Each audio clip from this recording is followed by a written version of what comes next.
سنت کے مطابق عمل وہ ہوگا جس کی چوتھی شرط یہ ہے جس کی کیفیت کو بھی شریعت نے بیان کر دیا ہے۔ کیفیت کیا ہے؟ رسول اکرم صلی اللہ علیہ وسلم نے جب وضو کیا ہے تو سب سے پہلے ہاتھ دھوئے ہیں۔ ایک بندہ کہے وضو ہی کرنا ہے نا تو چلو ٹونٹی کے قریب پاؤں ہے، پہلے میں پاؤں دھو لیتا ہوں، بعد میں چہرہ دھو لوں گا، ہاتھ تو بعد میں بھی دھل جائیں گے، وہ وضو نہیں ہوگا۔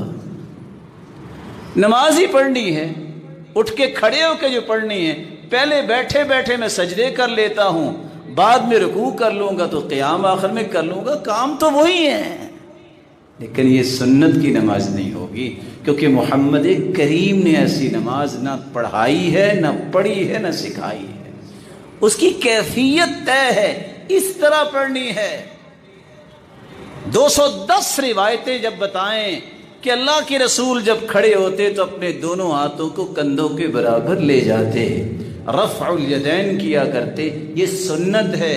ایک ایک انگلی اٹھانے کی نیکیاں ملتی ہیں، یہ 10 نیکیاں ملتی ہیں، اور نیکیوں کے ساتھ یہ اللہ کے رسول کا طریقہ ہے۔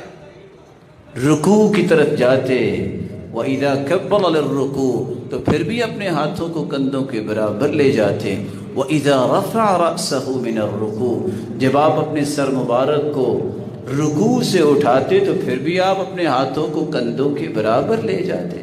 اور دوسری روایت کے الفاظ ہیں وَإِذَا قَامَ مِنَ الرَّكْعَتَيْنِ جب 2 رکعتوں کے بعد تیسری رکعت کے لیے آپ اٹھتے تو اپنے دونوں ہاتھوں کو کندھوں کے برابر لے جاتے۔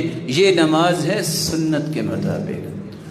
اگر کوئی بھی صحیح حدیث آج تک نہیں مل سکی کہ اللہ کے رسول نے اس کو چھوڑا ہو، 6 مہینے پہلے آپ کی وفات کے وائل بن حجر سردیوں میں گئے ہیں، چادریں لی ہوئی تھی صحابہ نے، كانوا يرفعون ایدیہم تحت ارضیہم چادروں کے نیچے سے بھی ہاتھ اٹھائے انہوں نے۔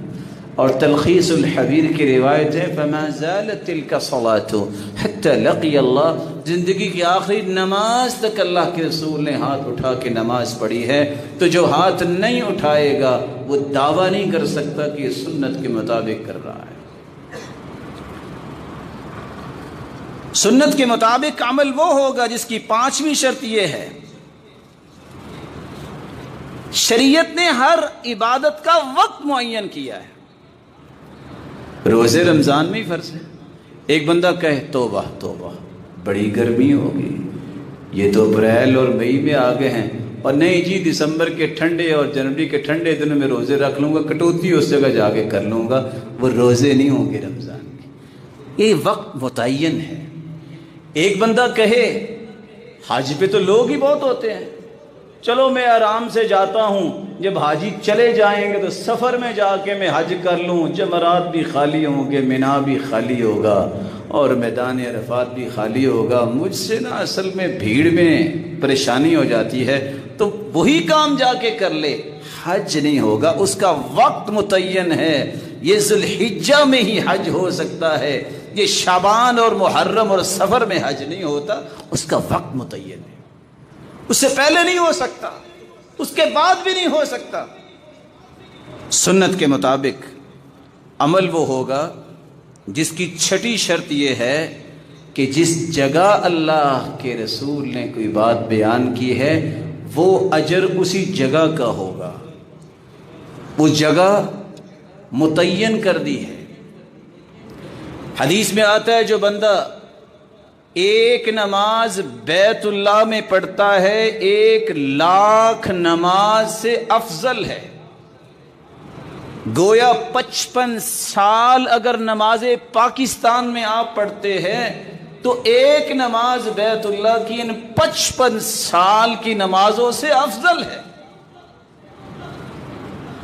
یہ فضیلت صرف بیت اللہ میں ہے، دنیا کے کسی جگہ چلے جائیں، میں میکسیکو گیا ہوں، میں فلاں جا رہا ہوں، میں فلاں جگہ بھی نماز پڑھی، میں نے دنیا کے آخری کونے میں اٹلی کے آخری ٹیلے پہ جا کے پڑھی، آگے دنیا ختم ہو جاتی ہے، پانی پانی ہے، اور وہاں کوئی شخص نہیں تھا، آپ کو وہاں نماز کا اجر اتنا ہی ملے گا جتنا عام زمین پہ پڑھتے ہیں، بیت اللہ سے زیادہ نہیں ہو سکتا۔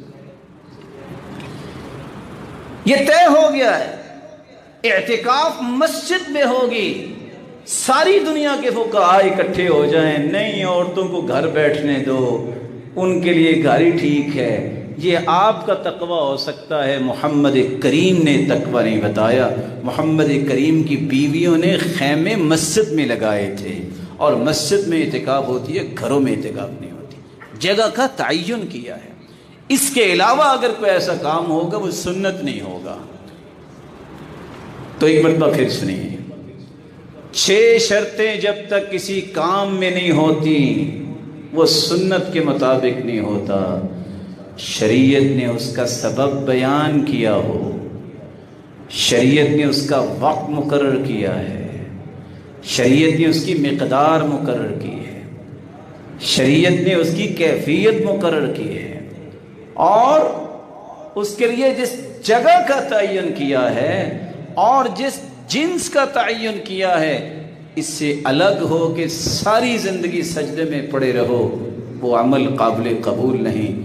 صحیح بخاری صحیح مسلم کی روایت پھر سن لیجئے، من احدث فی امرنا ھذا ما لیس منہ فہو رد، جس نے کوئی نیا کام نکالا جو اللہ کے رسول صلی اللہ علیہ وسلم نے نہیں کیا وہ مردود ہے۔